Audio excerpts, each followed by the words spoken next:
What's up, guys? This is Steven doing another show and tell. Let's show and let's tell. It's the middle of a heat wave, Friday, July 9th. Gonna be good. I think I just want to jump into it. This is part 2 for matted prints. Today we're looking at large prints, which is a lot more exciting than looking at small prints. Yeah, the amount of resolution that you get out of even like 16 megapixels is really, really fun to look at when you blow it up.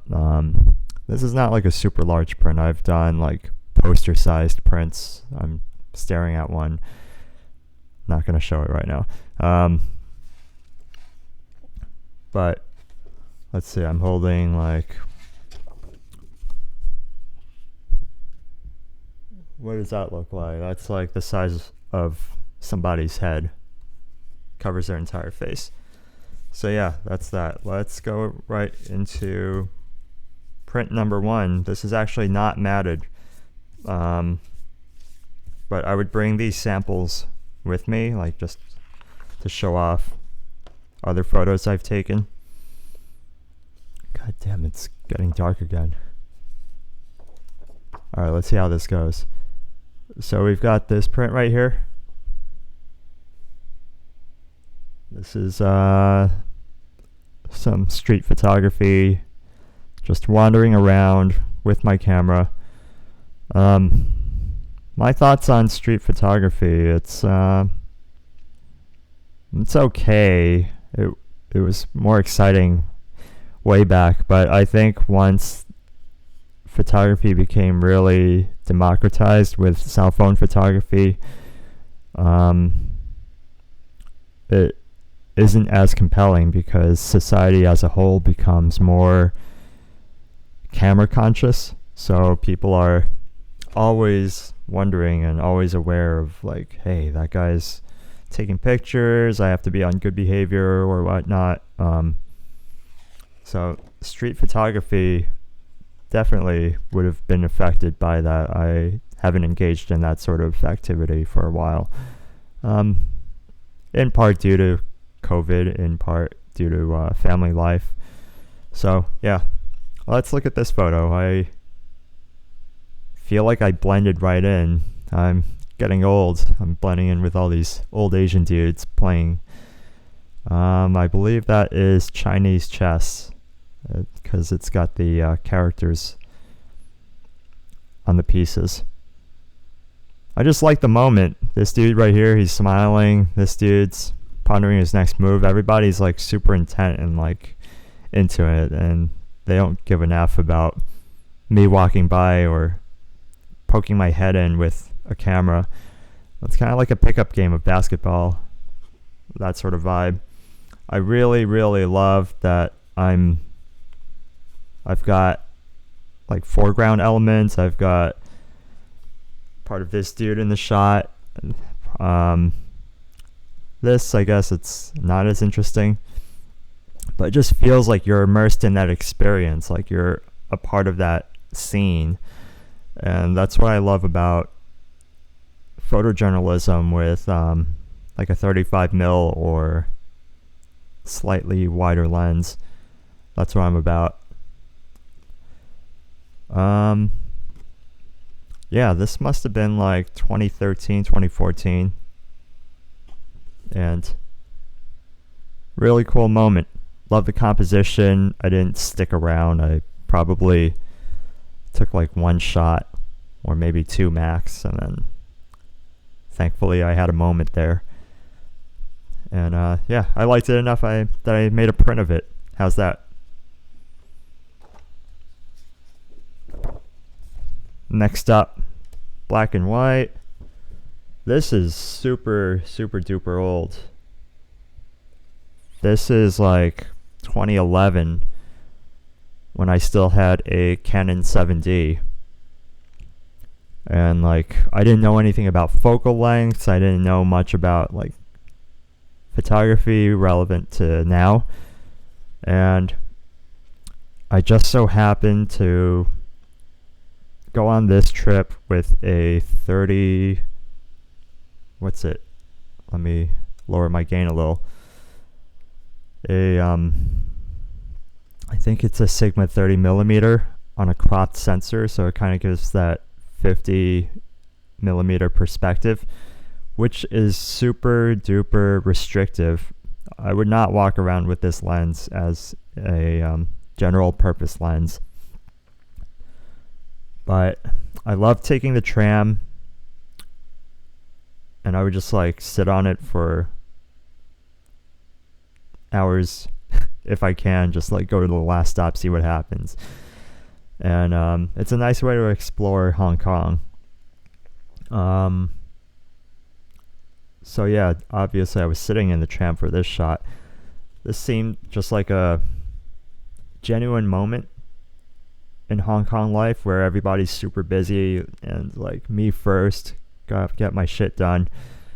And that's exactly what this dude's doing right here. So he's pushing all this stuff. This tram and the driver are just like waiting for him to get out of the way. And I liked it. It's a slice of life, I suppose. And obviously digital, I took a color version, and I think just black and white made it more visually compelling. Just strip away all the red from the tram, all the noisy colors in the background, and really just isolate the subject. So I think that's what was going through my mind when I did the edit, which was long ago. Let's see if we get like really, really into that. Look at that detail. Lots and lots of detail from a RAW file in 2011. Ooh la la. That's that one. If you want to buy one, you could buy this one. I marked it number 2. I only made 2 prints, I think. Gentleman at one of those markets where I was vending. Presumably a Hong Kong gentleman. Much older than me. He bought it. I think it really just reminded him of home, and it reminds me of that trip. It takes me back to all the feelings and smells and everything, and all the noise. Mission accomplished, I'd say, with that shot. Over here we've got another black and white. This is when I first got a Olympus Mu 2. That's like a point and shoot camera. Threw in some I want to say it's T-Max Codex T-Max stock, and this is one of those rocking horses that you put a quarter in and put your kid on, and it just rocks back and forth and plays music. Obviously at nighttime, on camera flash. Is this shot exciting? I kind of like it. I've made a small print and hung it up on the wall at home. But it's a little personal. I think it's kind of like pretentious in my opinion. It's like, hey, look at me, I'm looking for edgy stuff to photograph. So it's kind of cool just to look at for a few seconds. That's about it.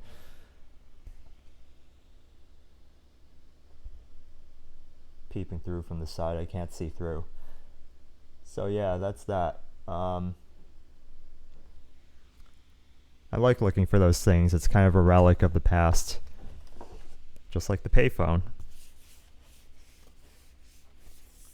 Next up, we've got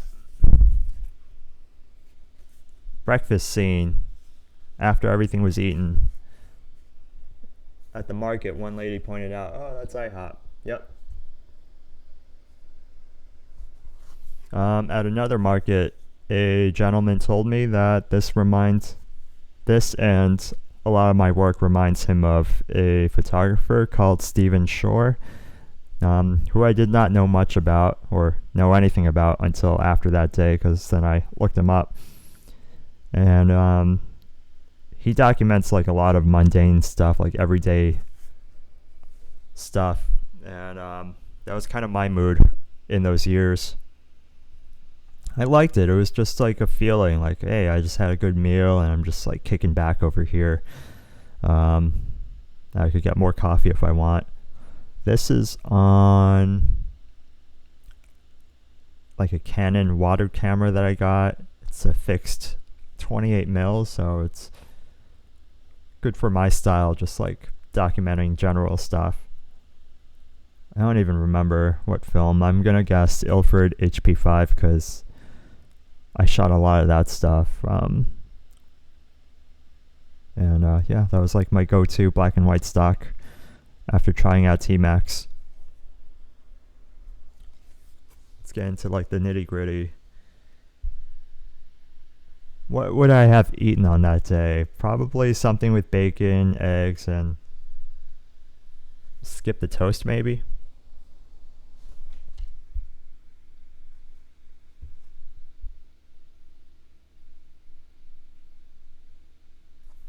I kind of like how the grain looks in black and white print. I mean, like the paper is luster and it has its own texture, but the